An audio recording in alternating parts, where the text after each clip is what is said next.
Bien. Vamos a comenzar, en primer lugar, con José Luis Pozo. José Luis Pozo es ingeniero de telecomunicaciones. El año que nació José Luis se inició la vuelta de los embajadores extranjeros a España, coincidiendo con el final del aislamiento internacional de nuestro país. Las telecomunicaciones se limitaban a escasas llamadas telefónicas a través de operadoras y a muy limitados servicios de telégrafos que se congestionaban a final de año con tradicionales telegramas de felicitación. Difícilmente podía entonces vislumbrarse el actual desarrollo de las tecnologías de la información. Muy de pequeño, José Luis ya tenía una especial facilidad para la física y las matemáticas. Pasaba muchos momentos con su padre entre las máquinas de la prosperidad, con su padrino entre aparatos de radio y con sus primos y tíos durante las vacaciones entre piezas de tractores y automóviles, con lo que fue desarrollando una clara vocación de ingeniero. Gracias a diferentes becas pudo formarse en la Academia Cervantes, en la Universidad Laboral después de Alcalá de Henares y en la Escuela Técnica Superior de Ingenieros de Telecomunicaciones de Madrid. A lo largo de su trayectoria profesional ha desarrollado su carrera en dos grandes grupos, FEMSA, del sector de la automoción, y en el grupo Uralita, donde ha permanecido durante 37 años y donde destacan los 5 años que pasó en Venezuela, donde se trasladó con su familia y donde nació su tercer hijo, una experiencia vital y profesional que ha sido clave en su vida y también en la de su mujer, que ha sido clave en la vida de este matrimonio. Piensa que para tener éxito en un mundo como el suyo hace falta tener mucho sentido común, algo de organización, formación continua, capacidad de análisis y de innovación, pero sobre todo hay que ser capaz de montar equipos humanos estables y potentes, tener un fuerte compromiso con los objetivos y, lo más importante, una familia que te apoye. Sus múltiples desplazamientos por todo el mundo le han hecho afianzarse más aún como alcazareño, aún afianzado más sus raíces. Está obsesionado con la poca huella que dejó en nuestra ciudad la antigua universidad, la fábrica de pólvora y la Renfe. Relee el Quijote a menudo para encontrar algunas de las razones. Comparte su vida actual entre Madrid y Alcázar, donde preside desde 2016 el Hidalgo Club de Golf, un club que todos los que residimos aquí conocemos y donde tiene también en Alcázar con otros socios una empresa para la gestión por telecontrol del agua y de la energía en los regadíos agrícolas. José Luis, bienvenido. Cuando quieras. Estamos así, ¿no? Bien.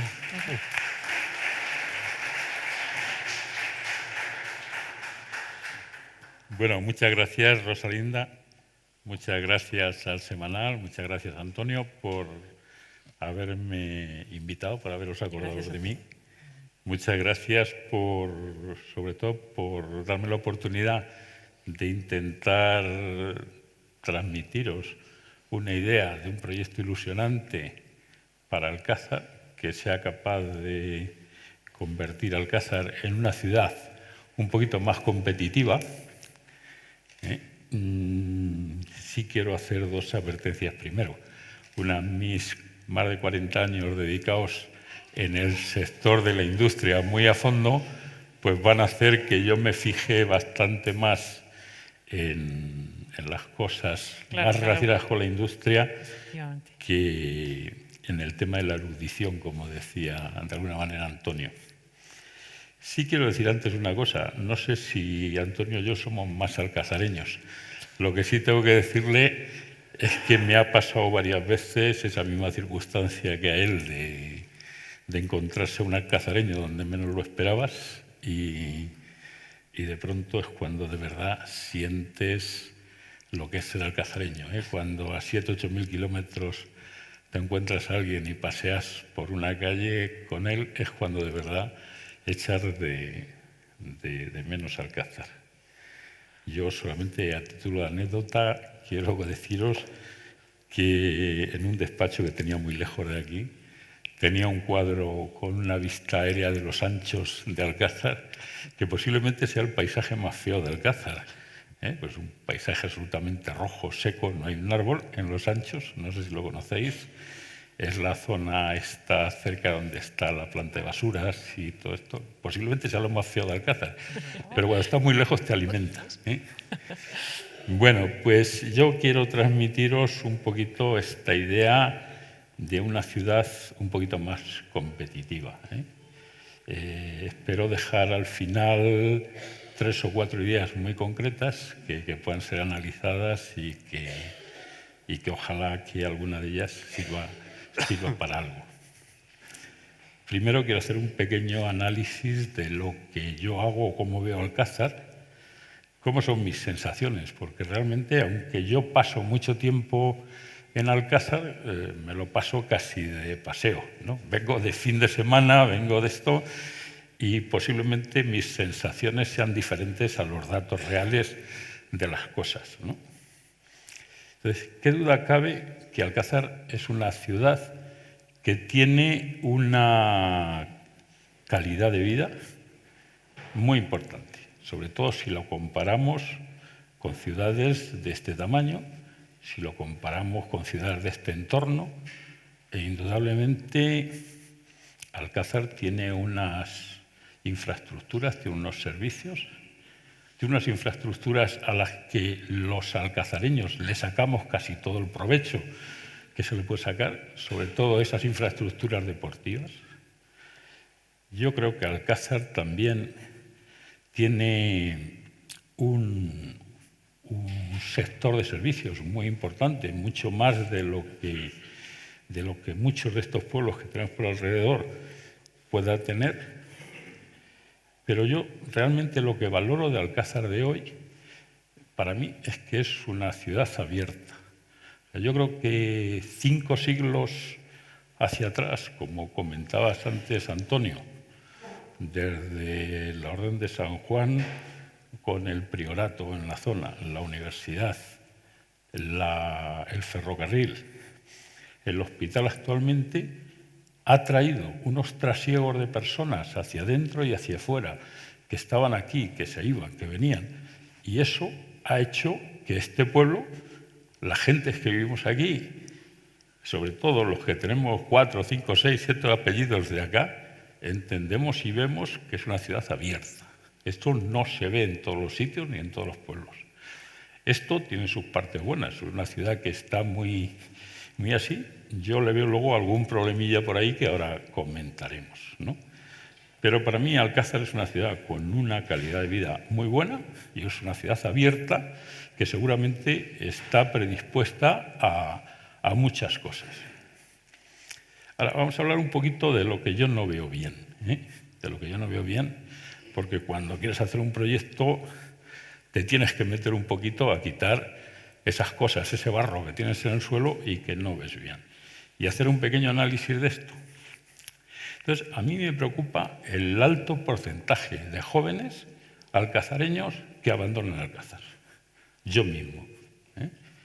Yo mismo. Yo recuerdo perfectamente que cuando salí de Alcázar con 15 años, mi padre ya me dijo, probablemente no vas a volver, ¿eh? Yo veo la cara de mi suegro, que muchos quizá lo conozcáis o lo hayáis conocido, que tenía 12 nietos y de los 12 nietos, 9 están viviendo fuera de Alcázar, han montado su vida fuera de Alcázar y 3 están en trance de montarlo. O sea, posiblemente el 80% de los nietos de mi suegro se han montado la vida fuera de Alcázar. En mis primos y mis nietos, yo creo que éramos 15 primos, 7, 8, 9 estamos fuera de Alcázar. O sea, realmente Alcázar tiene un problema y es que no es capaz de generar posiciones para la mayoría de los jóvenes que por alguna circunstancia deciden hacer unos estudios, deciden hacer cualquier cosa. Eso es un problema. Eso es un problemón. ¿Por qué es eso? Bueno, yo lo achaco un poquito a esta ciudad abierta. Yo creo que este entrar y salir de gente hace que los que vienen con mucho talento generalmente no tienen grandes intenciones de montar desarrollos aquí. de lo que es la industria. Yo creo que, bueno, creo no, es un hecho cierto, el porcentaje de empresarios o del sector industria de Alcázar en comparación con todos los pueblos de alrededor o con todos los pueblos que tenemos por aquí es mucho más bajo, mientras que el sector servicios es tremendamente alto. Entonces, Alcázar no es especialmente atractivo para determinadas cosas, y esto es una de las debilidades más importantes que tiene Alcázar. Vamos a ver, ¿qué veo yo en el horizonte? No hablo de mañana, ni de pasado, ni dentro de posiblemente 5 años. Pero desde luego antes de que los inventores saquen los teléfonos de los árboles, ¿sí? Antes de eso, Antonio. Yo veo 2 cosas que hay que tenerlas en cuenta y reflexiono sobre ellas. O sea, en España, y no es un problema de Alcázar, es un problema de todas las ciudades de menos de 50.000 habitantes, hay una migración de todas las personas hacia las grandes ciudades. Esto es un hecho cierto, ¿eh? Y yo pongo 3 o 4 ejemplos. España en los últimos 50 años ha crecido un 40 y tantos %, Alcázar un 24%. En lo que vamos de siglo, el conjunto Ciudad Real Miguel Turra se ha multiplicado por 2. Alcázar ha crecido el 15%.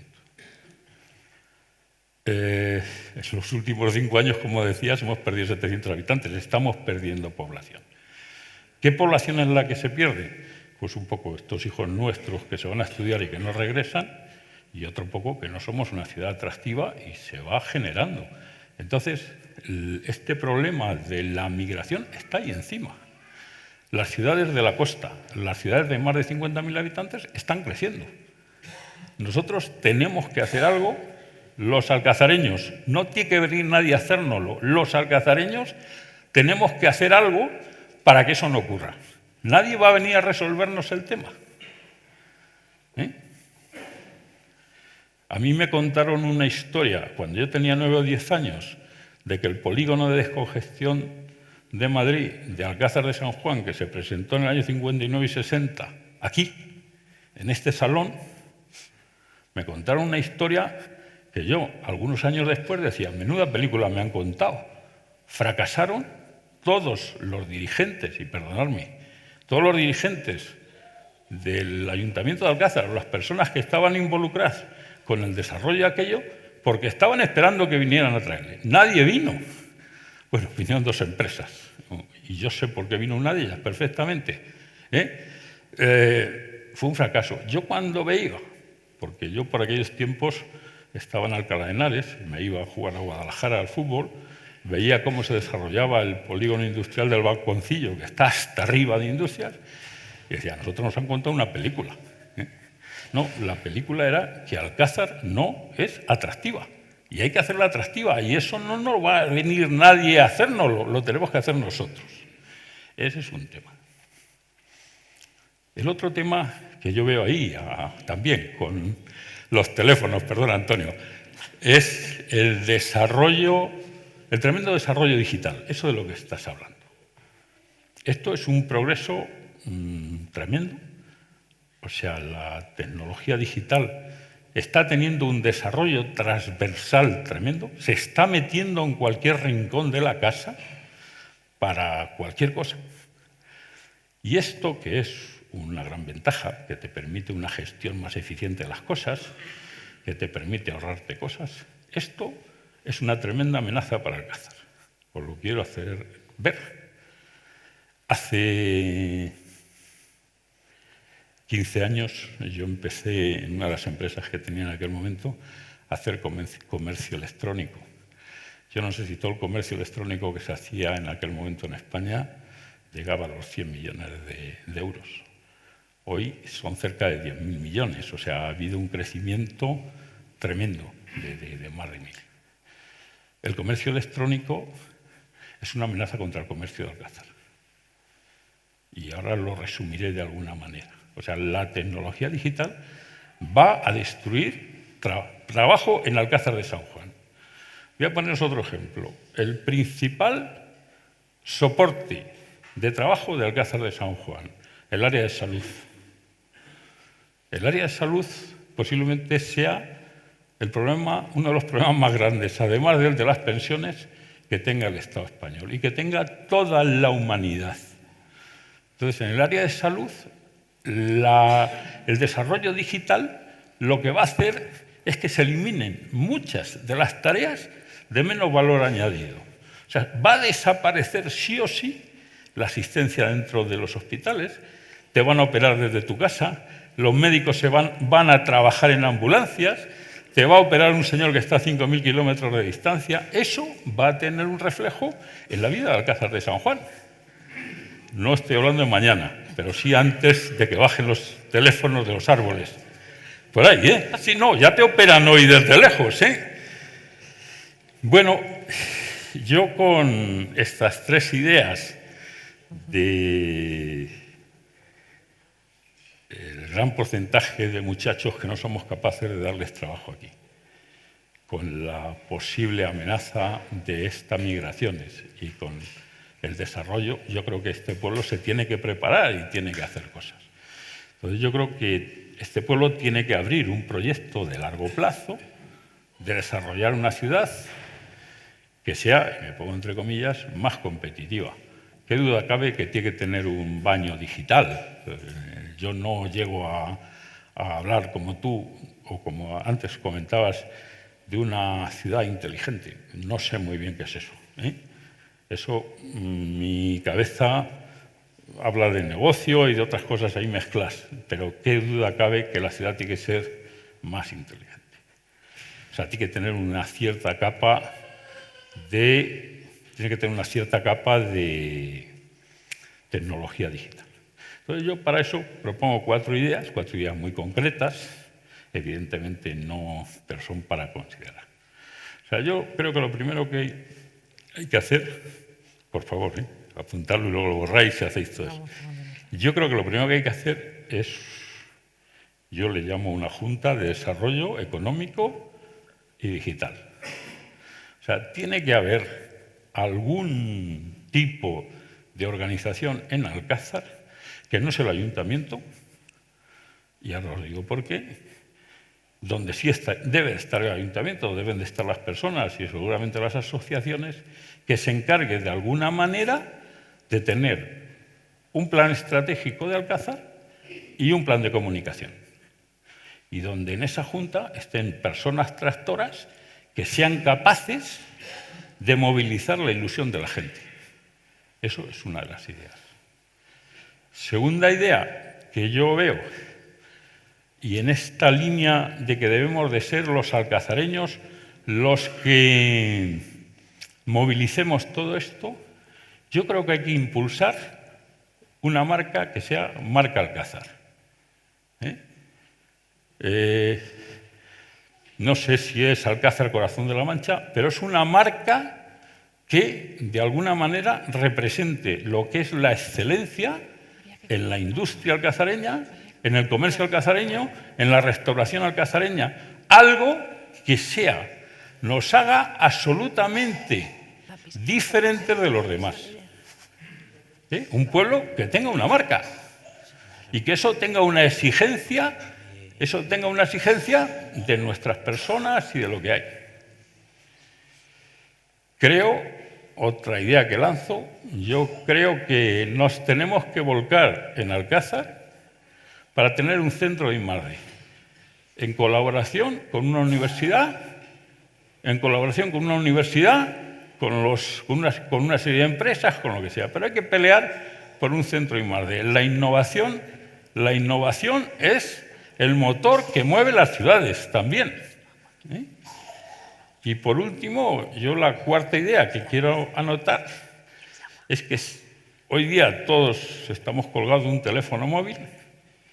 Yo recomendaría que Alcázar tuviera una aplicación, una app, que conectara a todos los habitantes, a todos los vecinos de Alcázar, con el ayuntamiento, con las industrias y con los restaurantes vía teléfono, que tuviera una aplicación, un móvil, no sé qué. Yo esas 4 ideas las dejo ahí y... Ah, bien, pues he dicho que hablaba de sensaciones. Yo no conozco la aplicación móvil, no conozco la esa. Bueno, pues ya está. Muchas gracias, José Venga, Luis. vale. Recogemos tus ideas. Recogemos tus ideas, sobre todo en cuanto a que hay que ser más competitivo. Y bueno, iremos recogiéndolas, trasladándolas, no hace falta, están aquí presentes para escucharlas y aunque no solo es cosa, como bien dices, del ayuntamiento y de las administraciones. Continuamos, vamos a pedirle también a nuestros colaboradores invitados que respeten un poco los tiempos y limiten sus intervenciones en la medida que sea posible, porque somos muchos y todos, sin duda alguna, tienen mucho que decirnos. Vamos ahora con Jesús Caballero Martínez, es médico estomatólogo. Al igual que todos sus hermanos, Jesús nació en Madrid como consecuencia de la amistad que su padre mantenía con el catedrático de obstetricia, el doctor Jesús García Orcoyen. Llegados a término, cada uno de los embarazos nos cuenta su padre, subía a su mujer, porque aquí decimos a Madrid siempre se sube, a soltar su descendencia y aunque a los pocos días regresaba a Alcázar, volvía con su nueva criatura a la casa familiar en la calle Resa, hoy calle Canalejas, donde todos pasaron su infancia y juventud. El barrio del Altozano, la casa de la abuela con sus interminables corrales, el colegio de la Trinidad y el patio familiar fueron los límites de su mundo infantil. Jesús estudió bachillerato en el colegio de la Trinidad, con apoyos muy notables, dice, de don Juan Ramos Marinena y don Luis Sánchez Cajigal. Luego pasó al instituto y de ahí se fue a Los Madriles, como antes decía José Luis, nos fuimos a Los Madriles, y en su caso se fue a cursar medicina, como antes lo había hecho su bisabuelo, su abuelo, su padre, sus tíos, su hermano, en fin, que en su casa no se planteaba otra duda académica que no fuera la especialidad médica a elegir. Acabó la carrera con unos recientísimos 23 años y optó, tras algunas dudas, por la especialidad de estomatología, siguiendo la senda paterna, decisión que nunca lamentó y que le ha permitido vivir en el entorno al que su naturaleza se inclina, que no es otra que un equilibrado cóctel de beatus ille, inquietudes de todo orden, rústico, sofisticado, diría Josep Pla. Ha viajado, leído y visto lo suficiente para tener una singular perspectiva de la condición humana, lo que le permite declarar que, a pesar de todo, la vida es hermosa y desde ese jubiloso guiño a la existencia resalta la trascendencia que para el equilibrio del ser humano tiene pensar y actuar en connivencia con sus raíces. Buenos días, Jesús. Muy buenos días. Hablaba antes José Luis, pues bueno, daba sus ideas. ¿Cuáles son las tuyas y cómo ves actualmente ha hecho unas ideas tan amplias y tan holísticas que casi me siento un poco reducido, porque claro, mi campo operatorio son 20 centímetros cuadrados, es una viña muy pequeña. Entonces yo tengo quizá el defecto de acercarme al detalle, que es de lo que vivo y de lo que siempre en mi modus vivendi. Primero, voy a ser muy breve, yo sí quiero adaptarme a los 5 minutos. Haciendo un agradecimiento, me parece que la idea es feliz, el tema que me preocupa es el recorrido que pueda tener en un futuro, pero me parece esto de combinar residentes con no residentes, me parece una idea, como digo, fértil, porque la idea que tiene el que viene de visita en fin de semana o que viene en Navidades posiblemente no es la misma que tengamos los que pateamos a calle a diario, ¿verdad? Entonces, yo sí he visto, ya digo que voy a hacer una valoración mucho más prosaica, más cercana a la sociedad, digamos, al pueblo, en el sentido de cosas muy concretas. Voy a levantar aquí una serie de liebres que cada uno corra si procede y a ver qué os parece. Yo creo que una de las aportaciones que yo haría es la necesidad de hacer un comité municipal, si queréis, no sé cómo llamarlo, de valoración estética, social o de alguna manera que sea un filtro. De modo que esto de alguna manera senatorial pudiera tener un vivero de ideas, pero que fueran fértiles y también un filtro de las que no lo sean. Quiero decir que muchas veces hacemos cosas y veo yo, por ejemplo, no sé, voy a poner 3 o 4 botones de muestra a ver qué os parecen. Una de ellas es cuando uno va, por ejemplo, a una ciudad cualquiera y ve centro de ciudad, y sigue la comunicación y se va acercando y de repente pues se encuentra generalmente con un espacio abierto, lo que se llama la Plaza Mayor, donde hay un elemento pues generalmente religioso, alguna alegoría religiosa, hay uno civil, que suele ser el ayuntamiento, algún monumento alegórico, algún acto heroico de algún vecino o algo así, y es la zona de referencia. Entonces yo cuando vengo a mi pueblo, vengo a mi zona de referencia y me encuentro esto.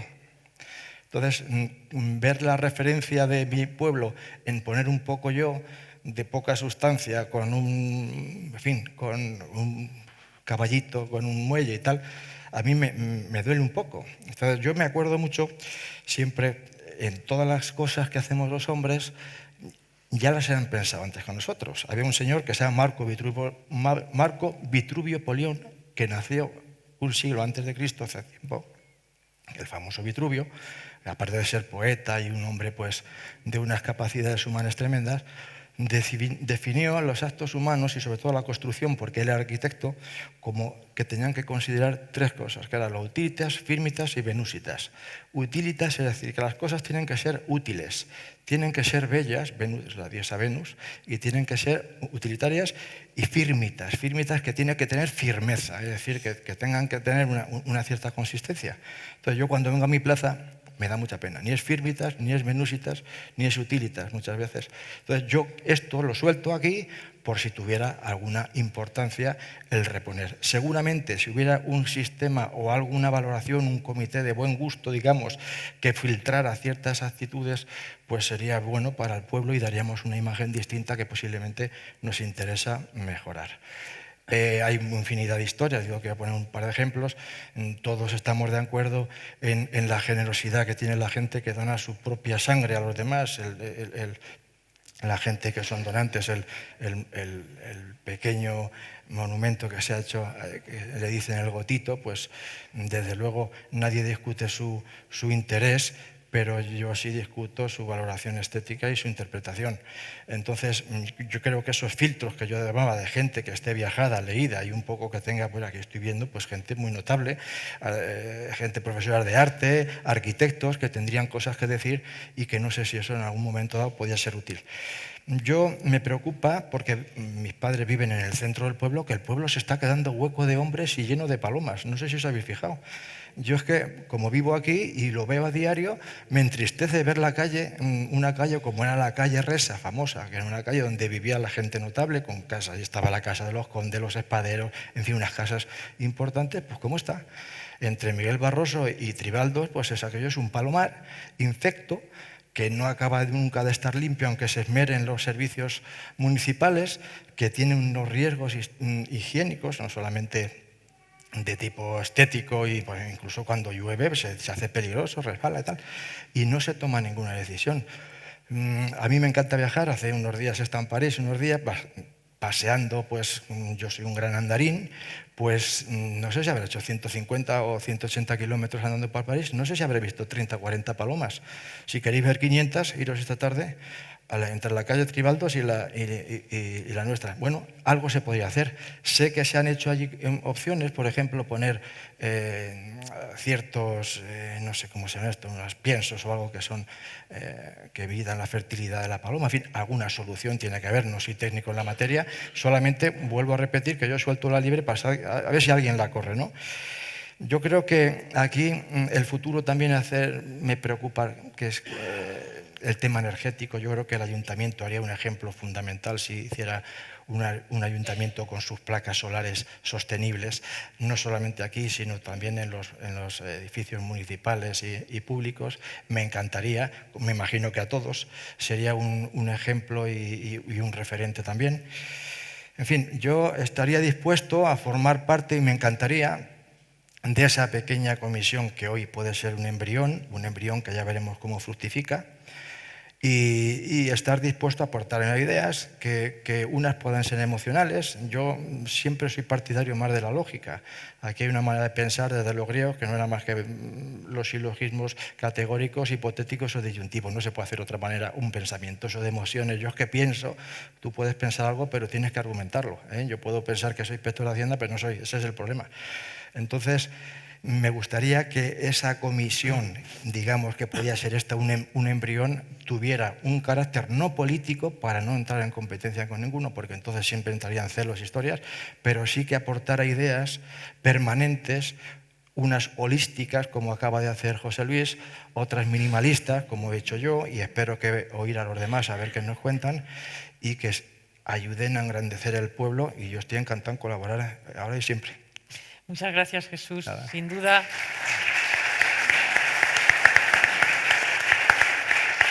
Sin duda, como bien has dicho, se nota, sí que existe diferencia entre quienes vivimos dentro y quienes, siendo alcazareños, pues bueno, pasan pocos días. El problema de las palomas, la verdad es que lo padecemos, los venimos padeciendo. Puede parecer banal, pero no lo es, no lo es, ni mucho menos, claro. Y cierto es que es un problema que hay que resolver y que hay que atajar de alguna manera. No es fácil, ¿eh? Incluso yo tengo entendido, quiero recordar a título informativo, se han llevado a cabo distintas iniciativas sin demasiado éxito, la verdad. Incluso se planteó la idea de hacer un concurso de ideas para ver cómo librarse. O sea, no sé si se me escucha. Sí. Yo espero que sean mejores que las que hacen ahora, porque mi padre, el pobre hombre, ha puesto 2 búhos de plástico imitando a otros vecinos, otros, en fin, es una pena. Sí, encima, sí, y un nido debajo, claro. Sí, es que es cierto, y en algunas zonas concretas del municipio es plaga, es tremendo lo que... Bueno. Muchas gracias, vamos recogiendo ideas y continuamos con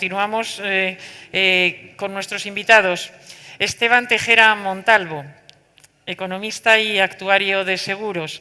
Esteban nació y se crió en la calle Morón, al lado de la plaza de Santa María, aunque aprendió a leer en la escuela de su tío Juventino en la calle Ancha. Hijo de Oriano Tejera, disfrutó muchas tardes de su infancia en la biblioteca municipal, en cuyo interior se reunían los jugadores del Club de Baloncesto Juventud y donde el libre acceso a los libros marcaría para siempre su curiosidad.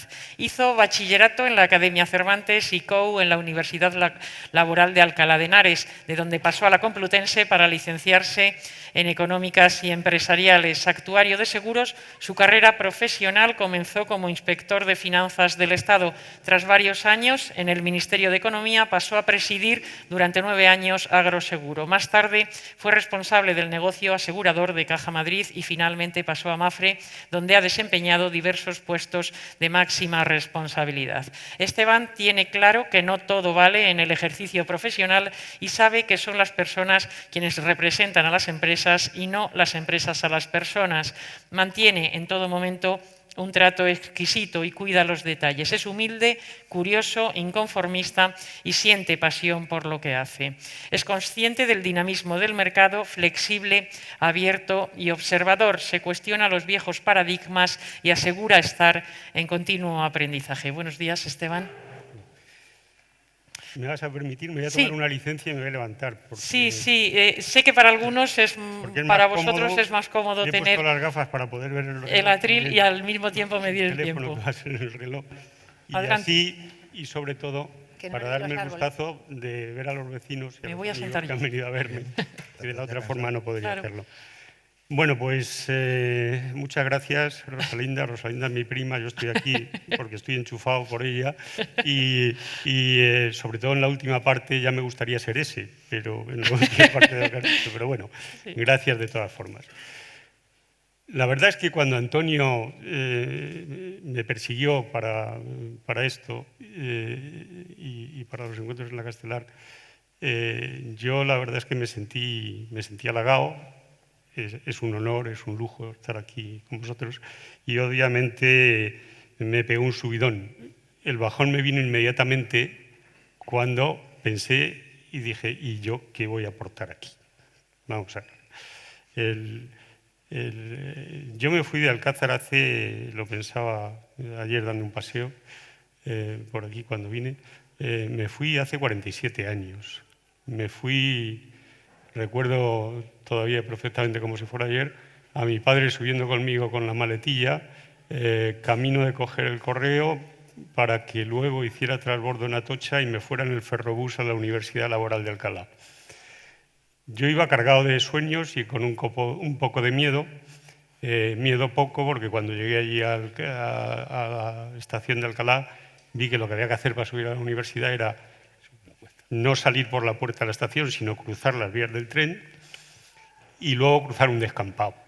Y a trenes y a descampados, pues entonces no nos iban a ganar los de Alcalá. Y además llevaba ventaja porque había todo un grupo de alcazareños que ya habían estado allí. El primero, este señor, que yo creo que inauguró la universidad, estaba allí el día de la inauguración. Y luego toda una serie de amigos, Paco Vela, Vicente Romero, y sobre todo tenía allí a mi amigo Santiago Ramírez, que había sido mi compañero de pupitre de toda vida, salvo en los 2 últimos años en que había ido por delante de mí y había abierto camino allí también. Cuando yo salí de Alcázar, era un chaval, tenía 15, 16 años, y yo tenía una idea de mi pueblo, de mi ciudad, que coincide, es curioso cómo las palabras se repiten. Yo tenía la idea de que Alcázar era un pueblo, una ciudad más abierta, más cosmopolita y más ambiciosa que los pueblos de alrededor. Incluso que la capital, que Ciudad Real, con la que no teníamos más contacto que ir a examinarnos como libres de la Cervantes, y prácticamente nuestra referencia era el ferrocarril, que nos abría la capacidad de ir a cualquier lado, aunque no tuviéramos kilométrico, los que no éramos hijos de la Renfe, y ahí quiero hacer referencia al magnífico artículo que escribió hace poco nuestro amigo Santiago, que era maravilloso. Teníamos la Renfe, teníamos yo creo que unas instituciones de enseñanza que eran modélicos y ejemplares para la zona, Academia Cervantes, Navalmes, siempre hemos estado picados, hoy estamos más o menos compensados aquí, han buscado el equilibrio, pero bueno, cierto equilibrio. Cada uno tenemos que defender nuestra parcela y yo creo que aquí los de Cervantes nos vamos a defender bien. Y por otro lado, en mi caso, y ha hecho referencia a ello Rosalinda, yo había tenido la gran suerte de la biblioteca municipal, donde desde pequeño, por razones de que mi padre pasaba allí las tardes trabajando, había tenido libre acceso a 2 cosas que eran fundamentales. Por una parte, a la juventud y a la gente que estaba en torno a la juventud, que eran todos estudiantes jóvenes pero mayores que yo. Antonio Moreno iba por allí, aunque no jugara al baloncesto, porque era su casa, y me ayudaba a rellenar los mapas mudos que me mandaban a Cervantes, porque él era ya maestro y era mayor que yo era un chavalín, y sobre todo era el acceso a un montón de libros que empezaron siendo un deslumbre alucinante cuando veías los cuentos de todos los países, que había una colección allí. Luego viajabas por Inglaterra con los 7 secretos o los 5 secretos. Y luego, cuando eras un poco mayor, te podías enfrentar a Rey Pastor y a Puigcerdá en 3 volúmenes de matemáticas impresionantes que no los entendía del todo, pero te hacían ver que los podías entender, o a las obras completas de Ortega y Gasset. Entonces, eso nos daba cierta seguridad y cierto pozo de pueblo que nos permitía afrontar la vida fuera y afrontarla con ganas y con energía. Quizá había la intuición de que ya no volveríamos nunca, pero sabíamos que íbamos a volver siempre porque aquí tenemos las raíces y yo creo que más importante que las raíces, lo que yo llamaría la toma a tierra. Por mucho que salgas por ahí, por mucho que vuelvas, por mucho que te encuentres con gente en el otro extremo del mundo, por muy bien que te vaya, yo siempre he sabido que aquí podía volver, darme un paseo por Santa María y si me ponía un poco chulo hablando con los amigos, alguien que con una socarronería impresionante me iba a dar un corte y me iba a poner en mi sitio. Y eso da mucha seguridad. El tener ese sustento detrás da mucha seguridad.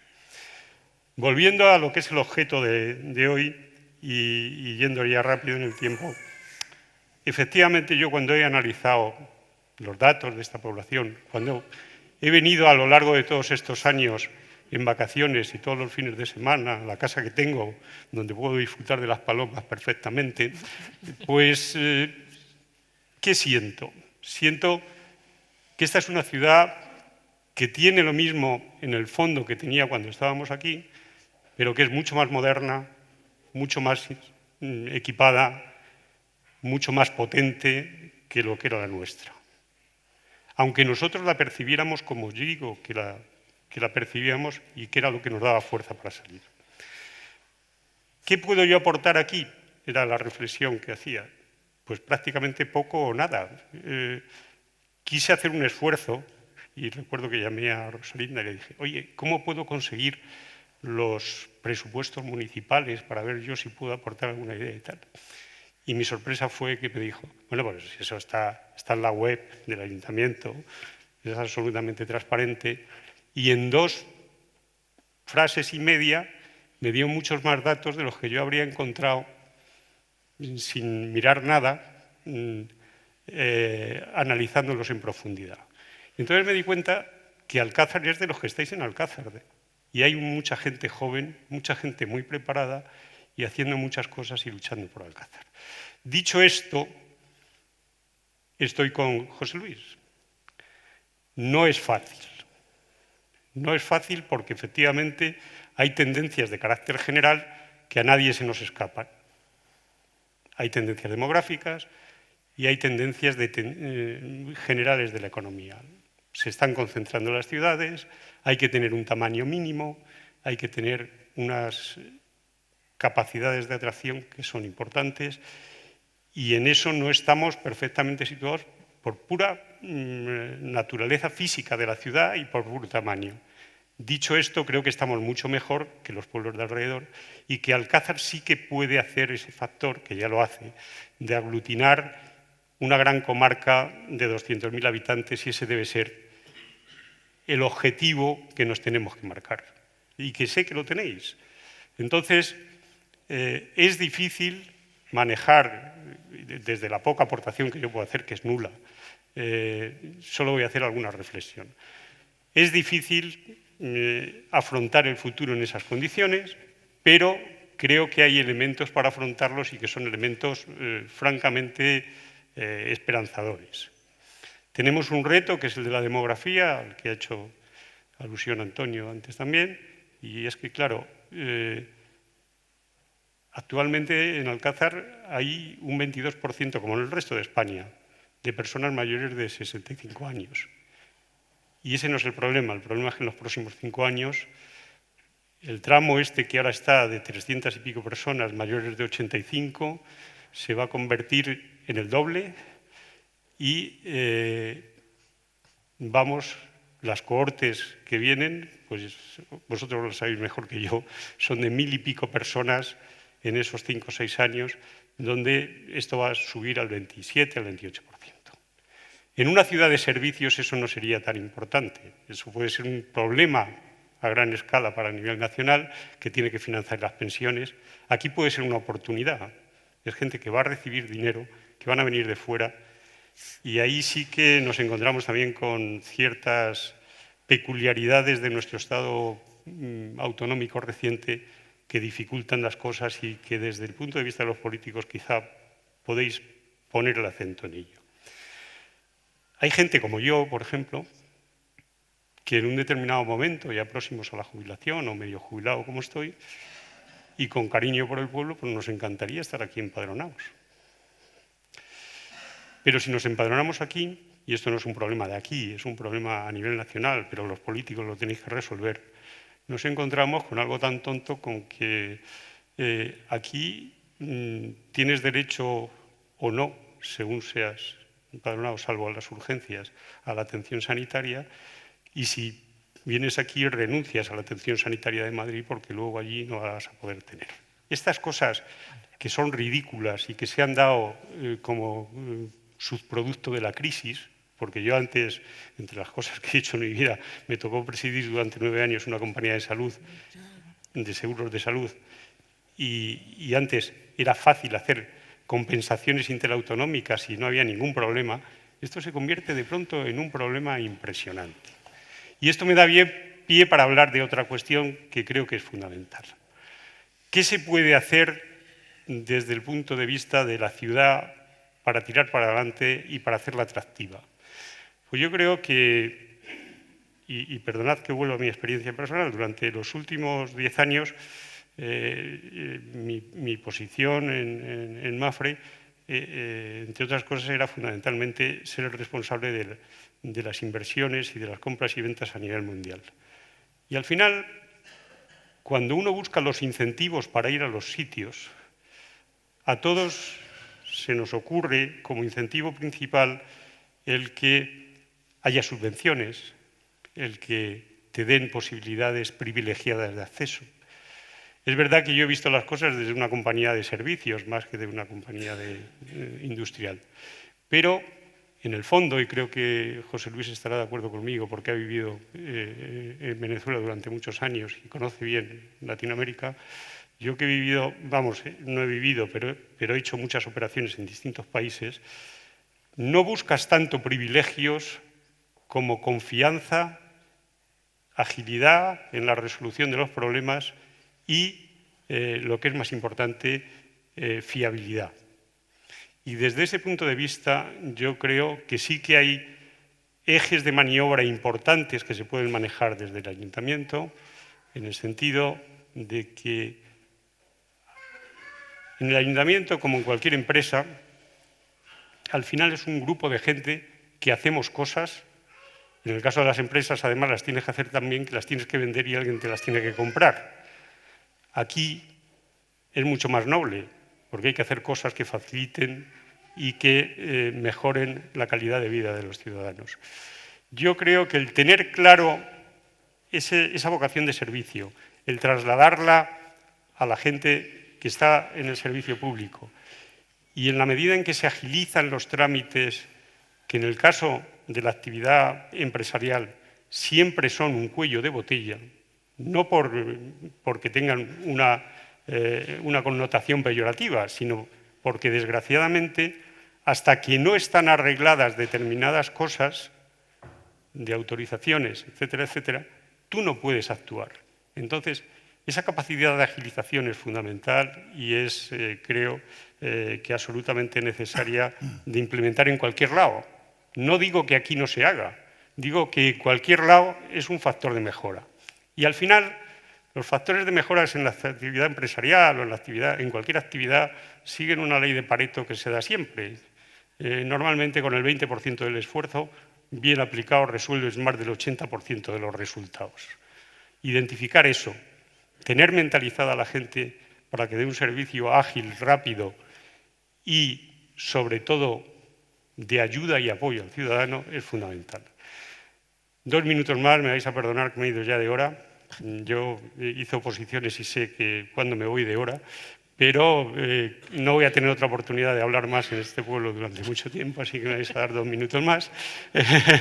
Entonces, yo creo que en ese ámbito de intentar resolver y agilizar cosas es fundamental el que nos movamos con esa disposición. Y creo que el sector, que lo público es muy importante. Lo público generando servicios que funcionen. Lo público generando infraestructuras y lo público dando capacidad de servicio a la población. Se habla mucho de la ciudad inteligente. Hay miles de proyectos sobre esto.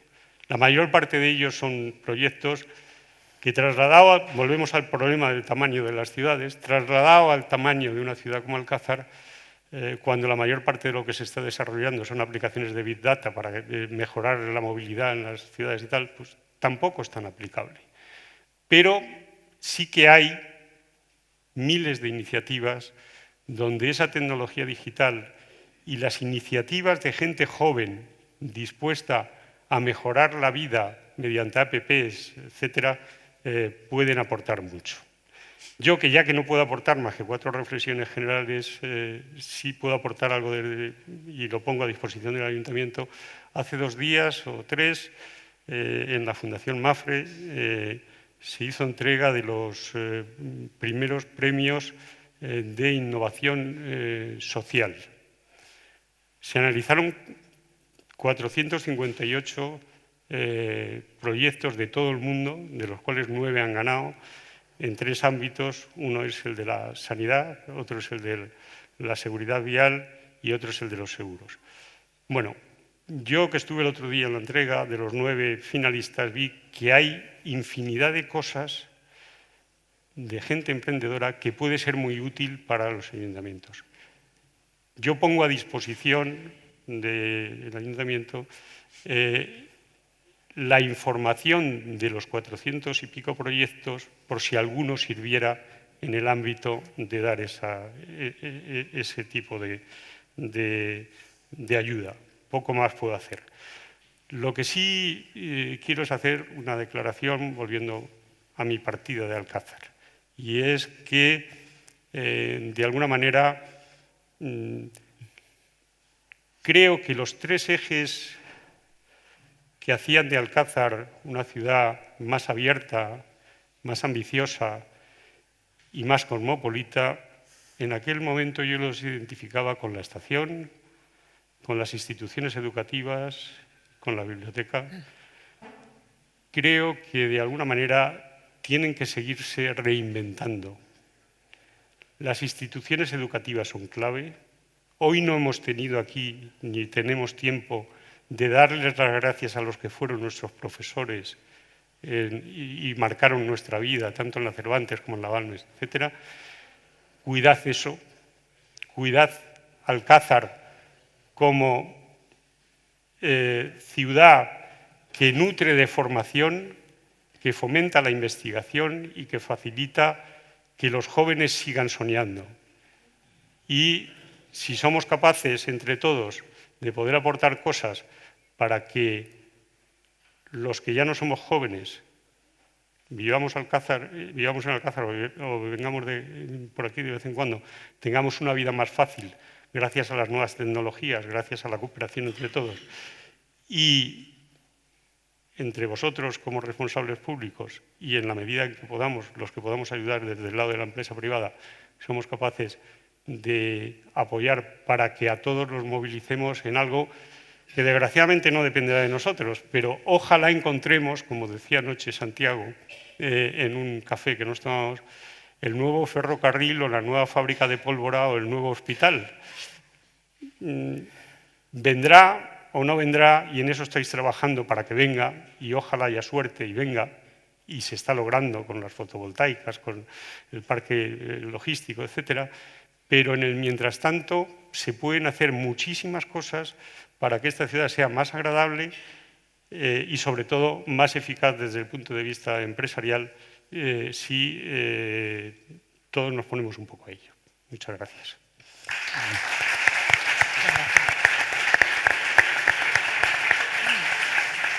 Muchas gracias, Esteban. Recogemos tus sugerencias y ponemos, como bien has ofrecido, esos proyectos de la Fundación Mapfre a disposición del Ayuntamiento. Cierto es que las APPs están hoy en día acaparando y que resultan necesarias. Nos resistimos al avance tecnológico y al de las nuevas tecnologías de la comunicación, pero es inevitable que el futuro pasa por la utilización de las mismas.